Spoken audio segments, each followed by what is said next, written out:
पुढची बातमी बघूया।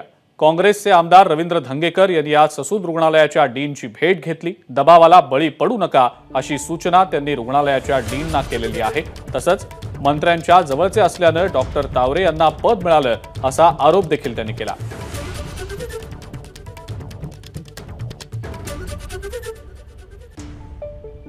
या ठिकाणी रक्तगटामध्ये फेरफार करून ह्या ज्या केसमध्ये गुन्हेगार म्हणून सिद्ध झालेत त्यांच्याकडनं लाखो रुपये पोलिसांनी या प्रकरणामध्ये जप्त केले। पण अजय तावरेंचे हे प्रकरण काही एक नाही। ह्याच्यापूर्वी अजय तावरेवर बरेच आक्षेप आले होते। आज जी निवड समिती आली त्यांना मी भेटलोय आणि त्यांना हे सांगितलं की ह्या समितीमध्ये तुमच्यावर कोणाचाही दबाव आला तरी तुम्ही त्या दबावाला बळी पडू नका। हा सर्व समाजाचा विषय, हा देशातील प्रत्येक नागरिकाचा विषय आणि लवकरात लवकर ही चौकशी समितीची तुम्ही अहवाल द्यावा। चुकीच्या माणसाला सजा झाली पाहिजे अशी त्यांना या ठिकाणी आज मी विनंती केली। ह्याच्यामध्ये जे अजय तावरे ते पूर्वी किडनी प्रकरणामध्ये त्यांच्यावर आक्षेप होते, त्याच्या चौकशीचं काय झालं याची माहिती मी 2 दिवस झाले घेतोय आणि ह्याच्यामध्ये निवृत्ती न्यायाधीशांच्या मार्फत ही चौकशी नेमली होती। त्या अहवालाचं काय आलं मला माहीत नाही। आणि आता ह्या सगळ्या प्रकरणात आपण बघितलं तर मागच्या वेळेला ललित पाटील प्रकरणामध्ये ह्या ससूनमध्ये एवढा भ्रष्टाचार झाला, एवढा गैरप्रकार झाला, ह्या ससूनमधनं अंमली पदार्थ विकली गेली, त्याच्यावर पोलिसांनी अटक केली आणि ही सगळी संशयाची पाल डॉक्टर संजीव ठाकूरांकडे येत होती। आणि मग पोलिसांनी त्याच्यामध्ये एक वळण काढले, एक वेगळा मार्ग काढला आणि शासनाकडे हे प्रकरण पाठवलं। संजीव ठाकूरला अभय द्यायचं काम पोलिसांनी आणि शासनाने केलं। आमची मागणी हीच होती की संजय ठाकूरांच्या नेतृत्वाखाली या ठिकाणी गुन्हेगार जोपासले जातात। ललित पाटील सारखी संस्कृती या ठिकाणी येऊन आईश आरामामध्ये अंमली पदार्थ विकले जातात। हे प्रचंड प्रमाणात गंभीर स्वरूपाचं प्रकरण आहे, तरी या प्रशासनाला, या शासनाला जाग आली नाही। जे डॉक्टर अजय तावरे एका मंत्र्याच्या जवळचे असल्यामुळं त्यांना वारंवार या ठिकाणी त्याच खुर्चीवर बसण्याला किंवा बदली होण्याला कुणी त्याच्यावर कारवाई नाही केली। आणि हे करत असताना रात्री 2 वाजता हा अजय तावरे सारखा अधिकारी येतो आणि ब्लड रिपोर्ट चेंज करतो, म्हणजे किती भयानक गोष्ट आहे। आणि ही गोष्ट पूर्वी सिनेमामध्ये बघायचो आम्ही की एखाद्या सिनेमामध्ये एखादा प्रकरण असेल की मग त्याच्यामध्ये डॉक्टर बदल करणार, पोलीस अधिकारी, आता तेच पिक्चर आठवायला लागले आणि हे सगळे पिक्चर आता आपल्याला दिसत आहेत। एक रक्तगटच बदलतात, जो आरोपी त्याचं रक्त घेत नाहीत, हे दुसऱ्याचं रक्त घेतात। हे मी पहिल्या दिवसात सांगतो की रक्तामध्ये फेरफार झाली आणि मला अनेक नेत्यांनी, भाजपचे नेते असतील, काही माझे विरोधक असतील, यांनी म्हटले की दंगेकर हा स्टंट करतो, ड्रामा करतो। पण आता त्यांना माझी ह्याच्यामधनं जे पोलिसांनी कारवाई केली त्याच्यामधनं हे त्यांच्या लक्षात आलंय की आपण जे बोललो ते चुकीचं बोललो। आम्ही पुणेकरांसाठी लढतोय। देशातल्या प्रत्येक, ही म्हातारे मेलेलं दुःख नाही पण काळ सोकला नाही पाहिजे, माझं म्हणणं आहे पहिल्यापासून। त्याच्या डॉक्टर पल्लवी सापळे म्हणून चौकशी तर आता त्यांच्यावरती भ्रष्टाचाराचे आरोप आहेत, तर निपक्षपातीपणे चौकशी होईल असं वाटतंय। ह्याच्यामध्ये जे म्हैसकर साहेब आहेत हे चुकीचंच वागतात। ते ह्या खात्याचे प्रमुख आहेत आणि यांनी ज्या प्रकरणामध्ये बऱ्याच वेळा पाठीशी घालण्याचं काम केलं। आम्हाला त्यांच्याकडून अपेक्षा नाही आहे, पण आम्ही विनंती केली सगळ्यांच्या वतीने आणि एकदम खालच्या लेवलला जाऊन त्यांना आम्ही सांगितलं की आम्ही तुम्हाला विनंती यासाठी करतो की आमच्या पुणेकरांसाठी तुम्ही काहीतरी चांगला निर्णय घ्या।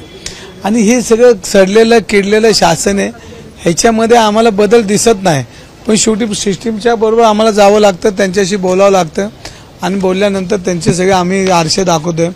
किडनी रॅकेटमध्ये बी तो अजय तावरे होता, त्याच्यामध्ये आमच्या पुण्यातील बहुचर्चित किडनी तस्करीचा मुद्दा मांडला अधिवेशनात आणि या अधिवेशनात मुद्दे मांडून सुद्धा गिरीश महाजनांचं उत्तर त्याच्यामध्ये असं आहे की याच्यामध्ये आमदार शशिकांत शिंदे असतील, आमदार अमोल मटकरी असतील, आमदार सतीश चव्हाण असतील, यांनी ह्याच्यापुढे त्या सगळ्या खात्यामध्ये आपले प्रश्न उत्तरे केले आणि शेवटचं त्यांचं उत्तर आहे गिरीश महाजनांचं की या सगळ्या प्रकरणात काही दोषी नाहीत आणि नाही म्हणून त्यांनी उत्तर दिलेलं आहे। म्हणजे ह्या सगळ्या गोष्टीचा सारासार विचार करता आमचं एक म्हणणं की या सिस्टीमला कोणीतरी जागेवर आणलं पाहिजे आणि याच्यामध्ये जे प्रमुख लगेच मग गृह खातं असेल, वैद्यकीय खातं असेल, या सगळ्या खात्यातल्या लोकांनी एकदा बसा आणि आमच्या पुणेकरांना द्या आणि या पुण्याचं इतिहासात जी वैभवशाली इतिहास आहे हा पुसू नका.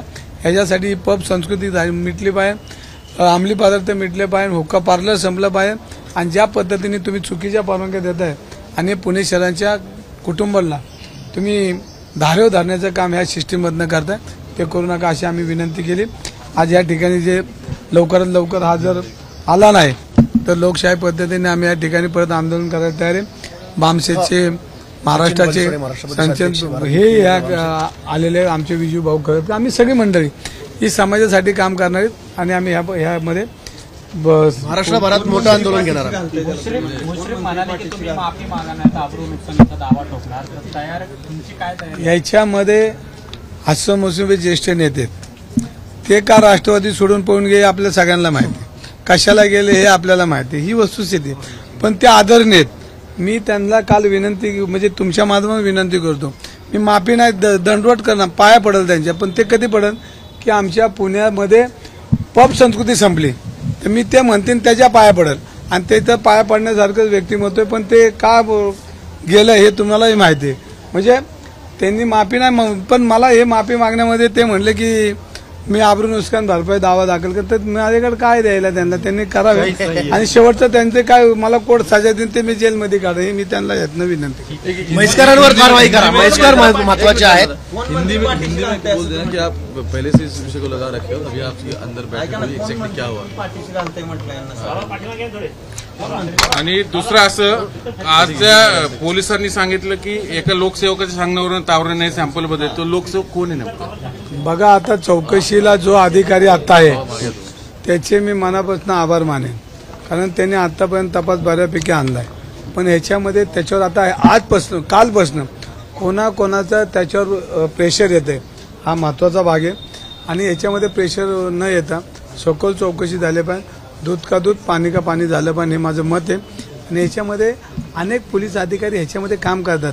हे अग्रवाल कुटुंब डिफॉल्टर कुटुंब आहे. त्यांनी अनेक माया गोरगरिबांच्या जमिनी काय खून केले, अनेक प्रकारे या अग्रवाल परिवाराने ह्या पुण्याला वेठी धरलेलं आहे.